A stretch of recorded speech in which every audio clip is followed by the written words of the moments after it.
సత్య టాక్స్కి స్వాగతం. నేను సత్యనారాయణ. అమెరికా అధ్యక్షుడు డొనాల్డ్ ట్రంప్ ఎంత ఆరాటపడినా సరే ఆయనకి నోబెల్ శాంతి బహుమతి రాలేదు. ఆయనకి అశాంతే మిగిలింది. నోబెల్ శాంతి బహుమతిని ప్రకటించే ముందు కూడా ఆఖరి నిమిషంలో కూడా రష్యా కూడా ఆయనకి మద్దతు తెలిపింది.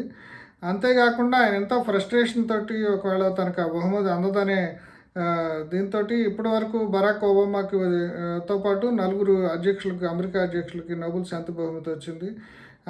వాళ్ళందరినీ కూడా ఆయన ఇష్టం వచ్చినట్టు, ముఖ్యంగా బరాక్ ఒబామాని ఆయన ఇష్టం వచ్చినట్టు తోలనాటం కూడా జరిగింది. అయితే ఇప్పుడు ఆయన ఇది నోబెల్ ప్రైజ్ శాంతి బహుమతి కోసం ఆయనకి ఎందుకు ఇవ్వాలి అనే దానికి ఆయన ఐక్యరాజ్య సమితిలో కూడా ఒక 7-8 యుద్ధాలు తను ఆపానని చెప్పేసి చెప్పాడు. ఆ యుద్ధాలు ఏంటనేది ఇప్పుడు చూద్దాం.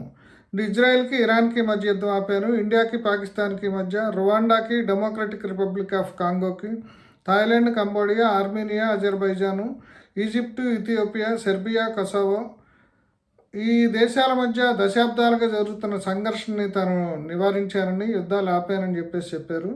ఈ పాకిస్తాన్కి ఇండియాకి మధ్య మన జరిగిన యుద్ధాన్ని ఆయన ఏమి ఆపలేదు. ఆయనతో సంబంధం లేకుండా ద్వైపాక్షిక చర్చల ద్వారా ఈ యుద్ధం ప్రస్తుతానికి విరామం యుద్ధానికి వచ్చిందనేది పదే పదే భారత ప్రభుత్వం చెప్పింది. అయినప్పుడు కూడా ఆయన మళ్ళీ ఆయన ఖాతాలన్నీ వేసుకున్నాడు. ఆయనకి ఇప్పుడు రకరకాలుగా చాలా దేశాలతోటి ఆయన నామినేట్ చేయించుకున్నాడు. ఆయన దాదాపుగా ఇప్పుడు Israel, Pakistan, Cambodia, Rwanda, Armenia, molten, చివరికి ఆఖరి నిమిషంలో రష్యా కూడా ఆయనకి ఆయన అప్లికేషన్ని వాళ్ళు స్పాన్సర్ చేశారు. అయినప్పుడు కూడా ఆయనకి దక్కలేదు. ఇప్పుడు ఇది వెనిజులా దేశానికి చెందిన మరియో కౌర్నియా మరాడో ఆమెకు నోబెల్ శాంతి బహుమతిని ప్రకటించారు.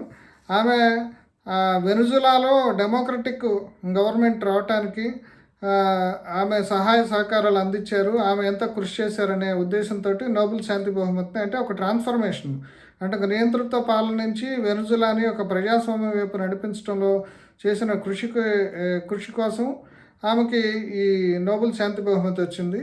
ఇప్పుడు ఆమె గతంలో కూడా లాటిన్ అమెరికాలో అంటే ఒక సివిల్ సొసైటీ అనేది ఒక డిక్టేటర్షిప్కి వ్యతిరేకంగా ముఖ్యంగా మహిళ అయి ఉండి ఆమె ఎలా పోరాడాలి ఏంటి అనేదాన్ని ఆమె సాహసోపేతంగా వ్యవహరించడం వల్ల ఆమెకి ఈ బహుమతి దక్కిందని చెప్పేసి చెప్తున్నారు.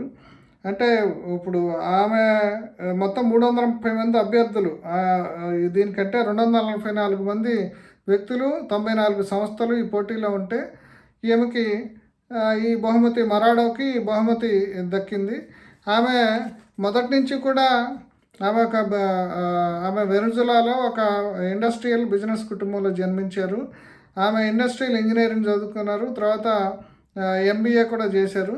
ఆ తర్వాత ఆమె ఈ ఎన్నికల్లో జరిగే అక్రమాలు, అట్లాగే పౌరుల హక్కులు, ప్రజాస్వామ్యం, వీటికి సంబంధించిన అంశాల మీద పనిచేయడానికి ఒక సివిల్ యాక్టివిజం కోసం కృషి చేశారు. అంటే ఆమె ఎథీనియా ఫౌండేషన్ని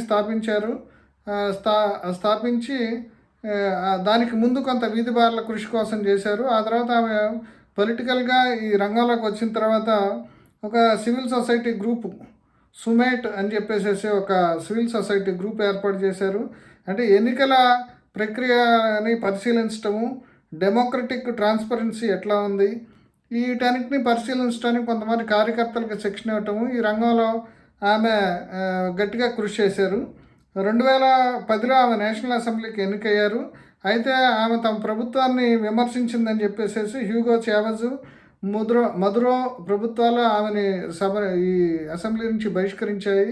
అయినప్పుడు కూడా ఆమె మొక్కవాని ధైర్యంతో ఆమె తమ పోరాటాన్ని కొనసాగిస్తూనే ఉన్నారు.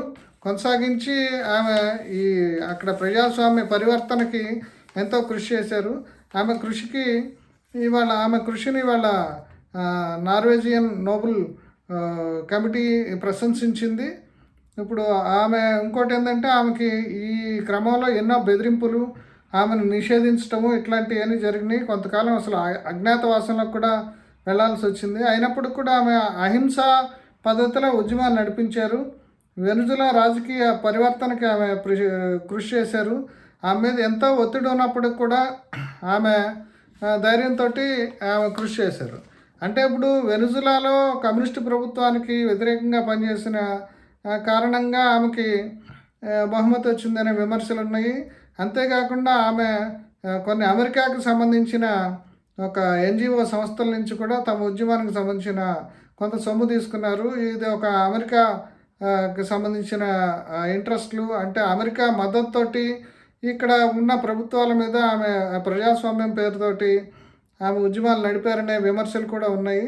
అయితే ఆ విమర్శల సంగతి ఎలా ఉన్నా సరే, ఒక పౌరుల్లో ఎన్నికల ప్రక్రియకి సంబంధించి ప్రజాస్వామ్యానికి సంబంధించిన, అంటే ఈ చావేజ్ ప్రభుత్వం మొదట్లో వాళ్ళు కమ్యూనిస్టు పాలనలో మంచి పేరు తెచ్చుకున్నప్పుడు కూడా తర్వాత ఈ చావేజ్ కానీ మదురో కానీ వాళ్ళు కొంత నియంతృత్వ విధానాలు అవలంబించడం వలన వాళ్ళ పట్ల ప్రజా వ్యతిరేకత వచ్చింది. ఆ ప్రజా వ్యతిరేకత అంటే ఒక డిక్టటోరియల్ పాలన నుంచి ప్రజాస్వామ్యం వైపు నడిపించడానికి ఈమె కృషి చేశారు. ఆ కృషిని వాళ్ళ నోబెల్ కమిటీ గుర్తించింది. ఇప్పుడు ఆమెతో కంపేర్ చేస్తే ఇప్పుడు ఈయన ట్రంప్ ఇప్పుడు చేసింది ఏమీ లేదు. నిజం చెప్పాలంటే ఆయన ఒక వదరపోతులాగా ఈ యుద్ధాలు తాను ఆపానని చెప్తున్నప్పుడు కూడా యుఎన్ అసెంబ్లీలో అందరూ నవ్వుకున్నారు. ఇంకా అంతకంటే ఆయన చెప్పింది ఏంటంటే, యుఎన్ పాత్ర కూడా, అంటే ఐక్యరాజ్య సమితి ఏమీ పట్టించుకోవట్లేదు, అన్ని వ్యవహారాలు తానే చక్కబెడుతున్నాను, యుద్ధాలన్నీ తానే ఆపుతున్నాను అని చెప్పేసి చెప్తున్నాడు. ఐక్యరాజ్య సమితికి కూడా ఆయన ఇంకా తక్కువ బడ్జెట్తో, అంటే ఐక్యరాజ్య సమితి కూడా ఇంకా పొదుపు చేయాలి, ఎక్కువ ఖర్చు పెట్టకుండా పనులు చేయాలి అనే శుద్ధులు చెప్తున్నాడు. కానీ ఐక్యరాజ్య సమితి ఇప్పుడు ఇజ్రాయిల్లో కానీ, ఇజ్రాయిల్ పాలిస్తాన్ ఆ గొడవల్లో ఐక్యరాజ్య సమితికి పాత్ర లేకుండా ట్రంప్ తన సొంత పెత్తనం చేస్తున్నాడు. నెతాన్యాహుకి ఆయన మద్దతు ఇచ్చి గాజాలో ఎంతో హింసాకాండ జరగటానికి ఆయన మద్దతు ఇచ్చినట్టయింది. ఇప్పుడు ఆయన అరకొర పరిష్కారంతో గాజాలో పరిష్కారం కోసం ప్రయత్నిస్తున్న దాని పట్ల కూడా శాంతి వెల్లువిరుస్తుందని ఎవరికి నమ్మకం లేదు. ఎందుకంటే హమాస్ని ఆయుధాలు వేయడమని చెప్తున్నప్పుడు కూడా వాళ్ళు ఇటు పక్కన ఇజ్రాయిల్ ప్రధాని తామైతే ఇప్పుడు పాలస్తీనాకి వాళ్ళకి స్వయం పాలన అధికారం ఇవ్వటం కానీ, వాళ్ళకి రాజకీయ స్వతంత్రం ఇవ్వటం కానీ చేయమని చెప్పేసి ఖచ్చితంగా చెప్తున్నారు. ఇప్పుడు అక్కడ గాజాని ఒక రియల్ ఎస్టేటు ముక్క కింద డెవలప్ చేసి దాన్ని ఏదో ఒక దుబాయ్ లాంటి ఒక రేవు పట్టణం లాగా డెవలప్ చేసి అక్కడ ఈ ట్రంప్ కంపెనీ ద్వారా, ట్రంప్ ఎస్టేట్స్ ద్వారా ఇప్పుడు ఆయన ఏదో అభివృద్ధి చేయాలని చెప్పేసి అనుకుంటున్నాడు. మొదట్లో అయితే అసలు అక్కడి నుంచి ప్రజల్నే, అక్కడున్న గాజా నుంచి అక్కడున్న పాలస్తీనా వాసులందరినీ కూడా వెళ్ళగొట్టి దాన్ని తనకు అప్పచెప్పమని చెప్పాడు. దానికి వ్యతిరేకత రావడంతో తను ఇప్పుడు ఆ ప్రజల్ని అక్కడే ఉంచి దాన్ని తను అభివృద్ధి చేస్తానని చెప్తున్నాడు.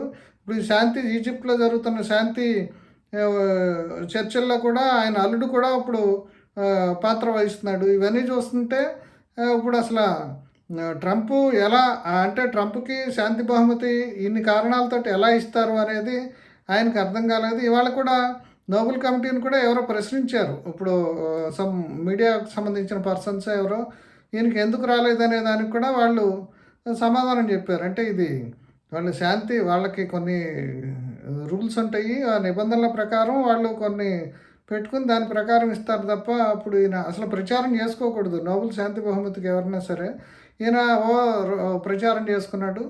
అంటే మొత్తంగా ఏదన్నా కానీ ఈ నోబెల్ శాంతి బహుమతి అనేది ట్రంప్కి అశాంతి మిగిల్చింది.